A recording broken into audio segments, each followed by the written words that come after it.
The White House and Pentagon took the first steps today toward creating a Space Force as the sixth branch of the military. SpaceForce just announced that he's directed the United States military to create a sixth branch. A sixth branch of the military governing outer space. We are going to have the Air Force and we are going to have the Space Force.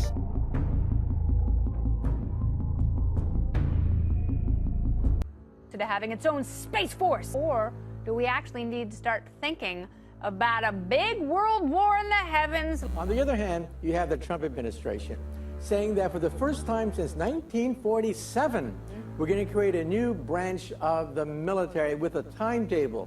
These positions to begin to create a space operations program to buy satellites and to begin war-fighting strategies. Wow. So what is driving this? Really fast. I mean, obviously, this is not just the United States unilaterally dreaming up some cool uniforms and application of technology. Clearly, there are other actors that we are racing against. That's right. There are pros and cons. On the pro side, we have the fact that, well, let's not be naive. The Chinese, the Russians, they already have space weapons.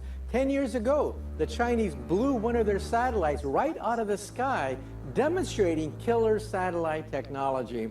And Vladimir Putin, in March, advertised a new weapon, the hypersonic drive, which can maneuver and evade a Star Wars program. Wow. So on one hand, there could be a traffic jam in outer space as more and more countries put military hardware where their mouth is. But